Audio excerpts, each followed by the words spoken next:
Now at 10, this is Fox 61, Connecticut's news station.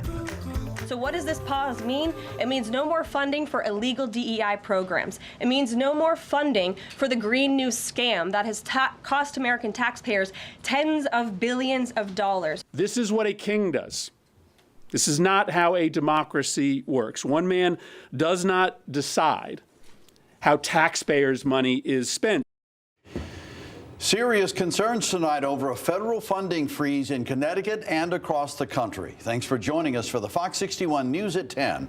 I'm Brent Harden. And I'm Bridget Bjorlo. A lot has happened this evening in Washington that has direct impacts on the American people. So let's get you caught up on all of it. This evening, President Donald Trump's administration ordered a freeze on federal grants and loans. The Office of Management and Budget called for a pause on spending that doesn't go along with President Trump's priorities as the White House begins a review across the board of all federal spending. Now, that freeze sent panic across the country and led to a temporary pause on the funding freeze. A federal judge blocked that action from the White House mere minutes before it was set to go into effect. The pause is set to last until Monday, at which time the status of trillions of dollars in grants and loans could be up in the air. The White House says services like food stamps, Medicare, Social Security, and more will not be impacted, but there's still a lot of concern tonight about what will be impacted. And in anticipation of this action, Connecticut leaders joined together to push back against the White House, reassuring Connecticut residents they will be taken care of. Yeah, the state of Connecticut joined a multi-state effort suing the Trump administration to prevent the funding freeze from taking effect at all. Fox 61's Kay Pattyfoot has more on what the freeze could mean for those who rely on federal funding here in our state. People in our state are worried what will happen to critical programs if and when funding is cut due to President Trump's federal funding freeze. Some are worried that this will impact students' learning in schools. I do know that Title I funds are crucial for paying the salaries of teachers, some paraeducators. We're wondering, is this going to impact the meal access for our young people who come to school and count on breakfast and lunch and snacks? Concerns from Leslie Blateau, the president of the New Haven Federation of Teachers. She's just one of many worried about what might be impacted in our state under President Trump's federal funding freeze. Title I grants to states.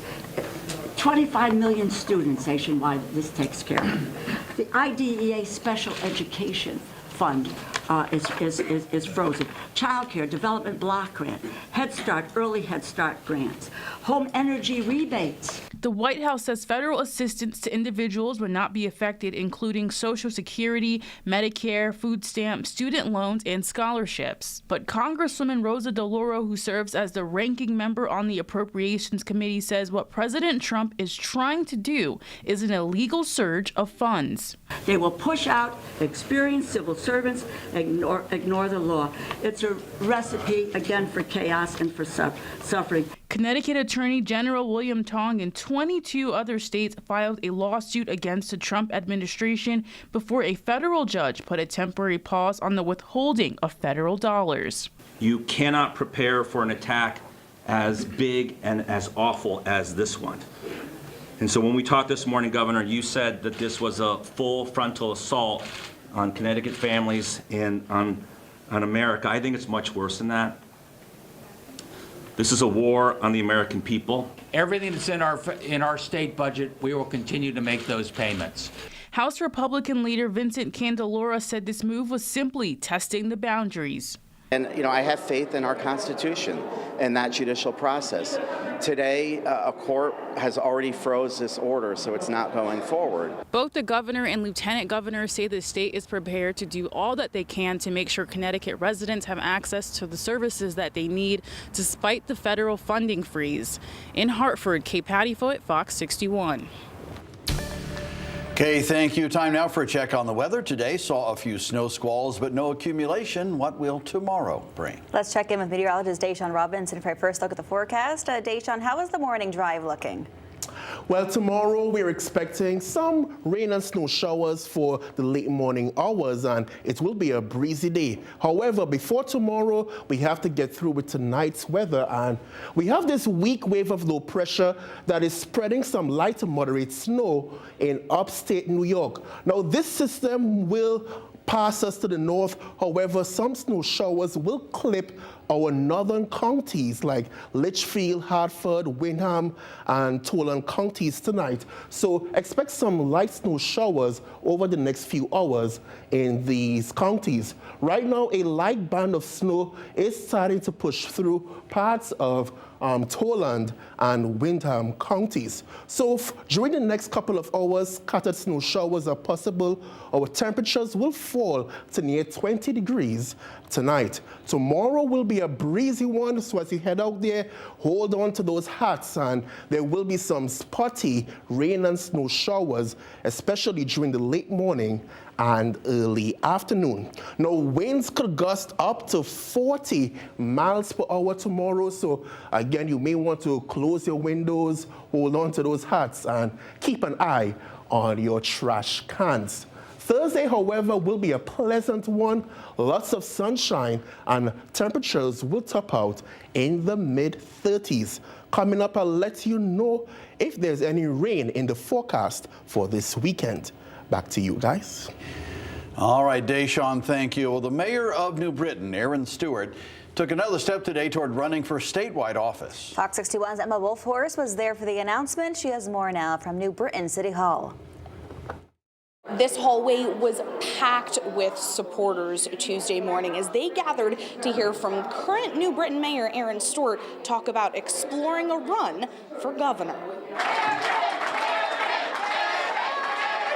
Welcomed with an enthusiastic crowd. We're kicking off the first leg of what could be an almost 2-year journey to usher in a new generation of leadership to the state of Connecticut. Tuesday, Mayor Stewart announced she officially filed paperwork with the state to explore a run for governor in 2026. We can and we must do better. Much like all of you here, I refuse to settle. I refuse to stay idle while we watch the decline of our great state, the state that we love. Stewart said the state is stuck in neutral. She immediately hit on affordability, discussing the high cost of groceries and utilities. Young families like mine struggle every day to make ends meet. The 37-year-old mom of 2 and popular 3-term mayor has developed a reputation as a common-sense conservative who puts people over party. I'm part of the working class that the Capitol insiders have forgotten about. It's personal for me because as a mayor, I see and I hear all these people in my community who are hurting because they can't pay their taxes or they can't make ends meet. Stewart discussed her successes over 12 years at the helm in New Britain and said she wants to bring that leadership to Hartford. A new generation of leadership means breaking up the good old boys club in Hartford and setting an agenda that actually works for working people. That message is resonating with residents. Some of our leaders just kind of sit behind a desk. She's out there, she's communicating, she's talking with people. She really wants to hear what's going on in the city. But the state hasn't had a Republican governor in 14 years since the late Jody Rell. And while Stewart supporters say she can garner bipartisan backing, it's not clear who a Democratic opponent might be. Incumbent Governor Ned Lamont has not said whether he'll seek a third term. Jump in, the water's fine. It's getting to be that political season. I got to pay attention to a lot of incoming coming from Washington, D.C., and continue to make commitments and investments in the people of Connecticut and make this state more affordable and less costly to live every day. Since Mayor Stewart is just exploring a run at this point, she says she will have a definite decision of whether she's truly kicking off a campaign this fall. For now, reporting in New Britain, Emma Wolfhorst, Fox 61.